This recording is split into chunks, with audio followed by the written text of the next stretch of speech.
Hello again, YouTube. This is Dr. Kendo, and I'm back with Scribblenauts Unlimited. This is the Object Editor Commentaries, where I create your favorite characters in the Object Editor in Scribblenauts Unlimited. This is a look back at my Gravity Falls episode, number 107 in this series, so I have created these characters right here, but we're actually going to create some more Gravity Falls characters, and I have done Bill Cipher. It was in episode 119, so if anybody's looking for that, that has also been done already. But here we go. We're starting off with a book as the source object for today's creations. Again, as their Gravity Falls creations, these are going to be Journal 1, 2, and 3, as well as the author. Now, the journals right now, of course, they look like this. We've got the rectangle, and then the letter I is going to be the spine, whereas the rectangle is just the cover itself. And so we got a hand, you just type in hand, paint it gold, and that's going to be for the front. Now, the hands on the front do have 6 fingers on them, and so that's actually for a special reason. I'm sure we're going to talk about that in just a little bit. Spoilers abound. And of course, they have the number in black of whichever journal that it is. So,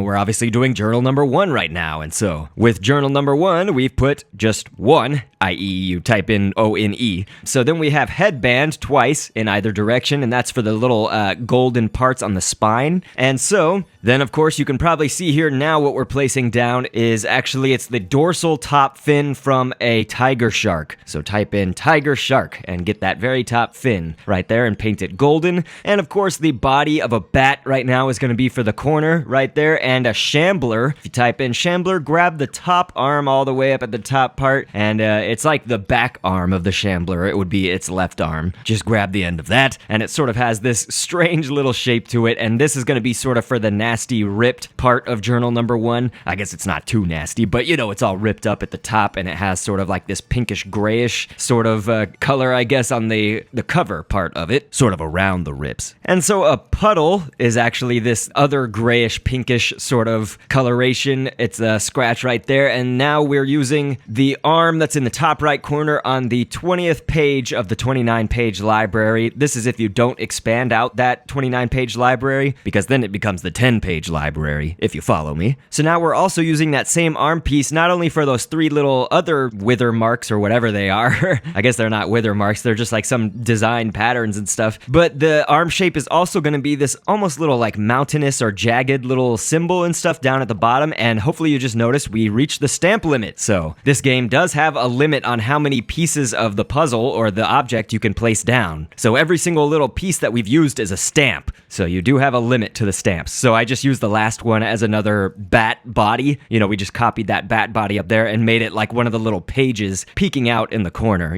one of the pages of the journal. But anyway, as we said, there are 3 cryptic journals so far in Gravity Falls that document unknown information on the strange and paranormal activities of the Oregon town. The author, whom we are going to create toward the latter part of this video, was hiding the journals and scattering them around the town because of their sacred power of opening up what is called the Universe Portal, among many other contents, spells, and things like that. So of course, to note, you've had plenty of time to know and research and find out in some way who the author actually is, so there is no need to attack me when I reveal it later on, and you've been warned. The journals all have an image of a 6-fingered hand on them, which I might not have mentioned, but we're not going to include that on our Scribblenauts creation due to many things, but also mostly due to the way that the hand stamp looks by default. But the 6 fingers are significant because of the 6 fingers of their author, who has 6 fingers. Okay, you get it. So we're moving on to journal number 2. They all sort of have a similar appearance, but there are a few changes, of course, that we want to note. There's this strange little grayish, brownish, pinkish shape, I guess, if you could somehow get in between all of those colors. And it looks sort of like it has 2 points, and so you could probably use several different things, like an orca's tail, which might not shrink down small enough. That's why I didn't use it. But you could also go with like a blobfish, or what I've done, which is the lanternfish. And if you take the tail of the lanternfish and put it down, that's for that little shape that has 2 points on the one that's on the top, near kind of that top right corner, as well as one near the bottom left corner, which I also did a pimple on top of. Usually it has like a little triangle type shape, but I didn't want to actually use the triangle from the geometry library in Scribblenauts Unlimited and then not be able to shrink it down small enough. So the pimple is something that can go down small enough. So in the scripting here for journal number 1, we've actually made it so that when you equip the journal, it will wait just a few frames and then it's going to create create a unicorn because I know that there is some sort of reference to, I guess they summoned the unicorn or something with Journal 1 in one of the episodes. Something along those lines. Anyway, so now we've got Journal 3, and again, these are very similar in appearance from the outside, except for they just have a few,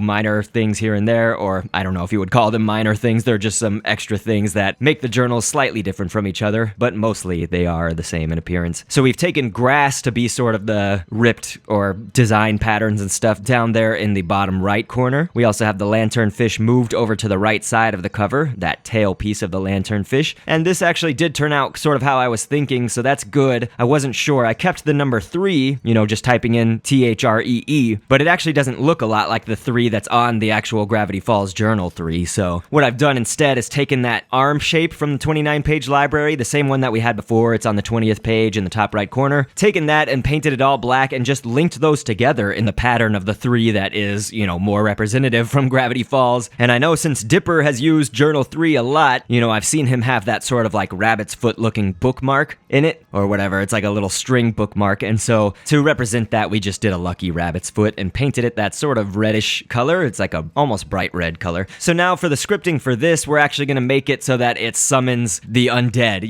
There are several contents, I guess, to the journals, and we are going to do the portal scripting, so just bear with me on that one. But basically, when Journal 3 is equipped, it waits about 29 frames, and then it'll create a radioactive zombie, and this is to show off, kind of like in that Gravity Falls karaoke episode where the, Dipper shows off that you can basically raise the dead, and they are these kind of greenish zombies and stuff, so I just did radioactive in this game, just to make them a little bit more, hopefully close to the show, but also, more ominous looking. So here's what I was talking about with this scripting for the portal. Now, you can really do it with just one of the journals, because you're going to place it near all the other journals. Basically, the script is when this object moves near an object, and put the distance at 1, because you want it to be really close, basically when they touch, and filter that object to be that it moves near classroom objects, or some kind of general category that the journal would fall under. Then just do create an object, and make that be a portal. You could also possibly make it be a black hole, but the black hole in this game will suck up a lot more, and maybe you want your portal to suck it up and engulf everything like that, but I have it basically doing the portal, which means that it will open the portal in Scribblenauts, and for anybody who's familiar with the portal stamp, or the portal as an object in Scribblenauts, it opens up a dimension for any sorts of monsters and things, like a Jabberwock may come through it,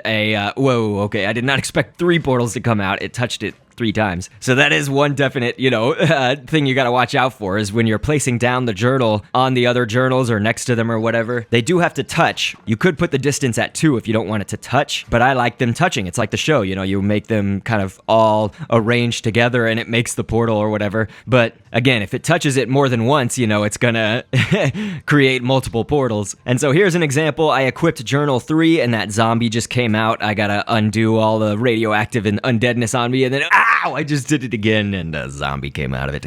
Now, you can make it, basically, I've done the scripting so that it is not repeatable to do the zombie summoning and all that stuff, and the only reason is because I don't want it to summon just infinite amount of zombies. I want it to just summon one and then kind of be done with it. But as you can see here, the portal has released like a mutant and then a Jabberwock and all that. It comes out with like a Shogoth sometimes. It comes out with famine or death, all sorts of craziness. Now, I don't think I commented about the Journal 1 when you equip that, or wait, no, I did. Journal 1 is the unicorn. I need to get these correct. And then Journal 2 is actually going to be the Cyclops octopus, so it's like a one-eyed octopus or whatever, because of that one-eyed octopus creature thing. And so there is our octopus that is huge. You can just make it regular size if you want to. I made it a big one, so that's up to you. All of those are basically when you equip the journal, it creates the object. So we're going to start off with a vet. You can really just use the male or the female veterinarian, although you want to change the voice or the audio or whatever, of course, at the end when you're doing the scripting. But the female and male vet will kind of give you the same proportions for the most part. Now, we're going to be creating the author here, and this is obviously where we will talk about that he is actually, of course, Ford Pines, so Stan Pines' twin. And so we're keeping on the vet arm and the vet legs, but we're going to add on to the arms. So the arms are almost just a byproduct, I guess, of what it's actually going to end up looking like, because we're using this mutant arm from the 29-page library. It's on the 10th page, and we're going to color that the same color color, well, it needs to be a little bit darker shade, maybe as the trench coat,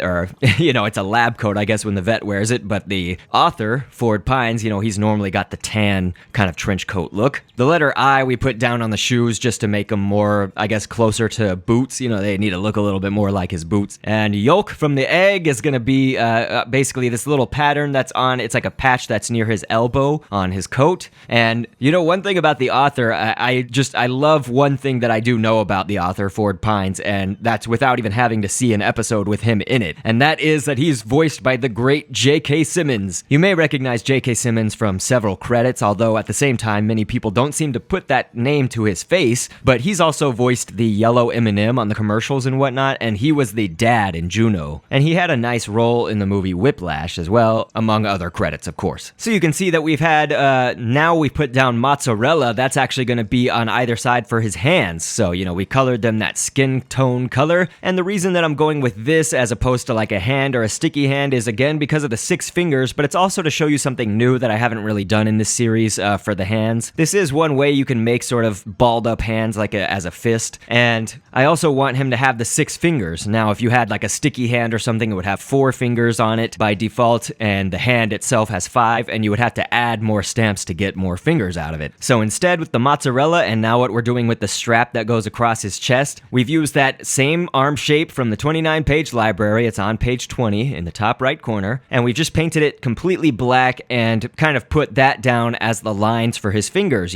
balled up in a fist. Now, the one where his thumb is, if you can see his right hand, it would be to our left side, but if you notice that line right there is actually coming out just past the mozzarella, so it doesn't meet up with the black lines of the mozzarella on the end, it goes past it, and that's to indicate that his thumb is back there, sort of underneath, the fingers curled underneath. So you could also use other things, like a berry. A berry actually comes with the black part in it by default. Use whatever sort of shape you want. I like the mozzarella because it's a little bit longer rather than circular like the berry. The berry would have been circular. You could also use a clown's nose that also has a black, piece within it that will kind of show off the thumb if you don't want to use a stamp part for that. So that's the advantage to that right there. And lots of other shapes that you could use. But now we're moving on to the head. That would be the head as the source object, but also the head of our author here. We've used Joshua Balvin as the head that we're going to put over the head stamp. And I'm going to go with a marshmallow. You could possibly use a sugar cube if you like that better, but I'm going to probably use the sugar cube for something a little bit later here that I'm thinking about. The marshmallow is going to be the gray streaks in his hair or whatever, but Joshua Balvin right here we've used because of the formation basically of his hair. His hair goes up in the front. And for our Ford creation, just like our Stan Pines creation, I'm going to use the rabbit's body. So type in rabbit and just grab that center body part. That's going to be his chin. He's got a crazy shaped chin that's almost divided into like 3 different parts to it.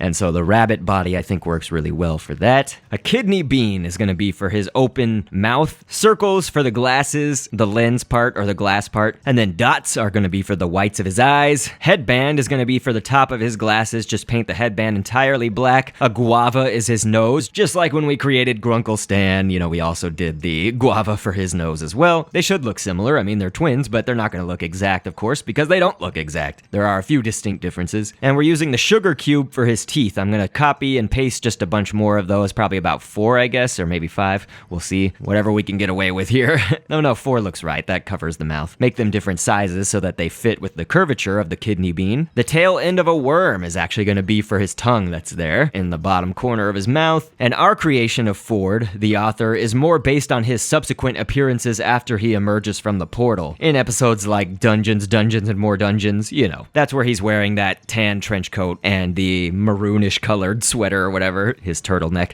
So I've used a whisker to sort of be the cracks in his glasses just to kind of have one stamp for that rather than multiple stamps. A lanternfish tail, once again, which we used on the journals, we're now going to use for his eyebrows. His eyebrows are slightly longer, so you can find whatever stamp kind of fits best for you. This is just what I want to go with. I used the arm shape on the 22nd page of the 29-page library. It's one of the arms on there, and that's going to be for the little dimple, I guess, in his his chin, you know, the little dip right there, in the middle of his chin. So here, of course, in the scripting, anytime you're doing a two-parter object where you create the head separate from the body, you want to be sure under the equipment tab there in the scripting, you want to be sure that it can be worn on the face like glasses. And so, or you can do worn on the head like a hat, but being worn on the face like glasses, for me, has been a little bit easier to arrange. It's been my experience. And so, we've got a crow. The wings from a crow are going to be the sideburns, I guess, on our Ford, the author. And so here's a comparison of another way you could do his, basically the one on the right, the author that we have on the right, is another creation of him that I did, where I used a berry for the hand. So you can see that his right hand over there, it's to our left, is a berry instead of the mozzarella. Very similar looking, but also we made his hair a lighter color, so, you know, go with what you want. You want it to be like a darker gray, like I think is probably more like the show, or you can kind of do this lighter gray right there. So there are our Ford Pines creations, as well as, now I'm showing off a comparison of him next to Grunkle Stan. And of course, we've got our journals from before, so it's all looking good. I hope that you guys enjoyed it as well. Remember, September 11th was just recent ago, and I have uploaded the Dr. Kendo September 11th project announcement video, and so we're donating to Sea Turtle Inc. this year. Go ahead and look back at that video to see what I'm talking about. But I want to thank everybody. It's because of your views, presuming you don't use ad blockers. Tisk, tisk. But your views basically give this donation, so it's really, you know, not just me donating a portion of the YouTube earnings, but it's you guys. So I can't thank you enough, not only for that, but also the amazing support that you always give. I love Kendopolis. You guys rock so much. And of course, I'm doing the live stream thing every Monday. A lot of the times I will live stream on YouTube, but I also need to give Twitch some love. I'm trying to, you know, experiment with that platform as well. So this Monday, it'll be the 14th, which is tomorrow, we're gonna go ahead and go to Twitch TV/DrKendo. That's twitch.tv/DrKendo. Link also in the description. So I'll be live streaming over there, probably about 7 p.m. Central Time, 8 p.m. Eastern. But honestly, I just am glad that you guys participate in those and seem to be enjoying them, while also enjoying this series. So go ahead and leave your suggestions for what should be created next. And of course, as always, I will create whatever is the most popular or most requested by the most amount of different people. And I will catch you on the next vid. And thanks for viewing. You can be the viewer and down the road of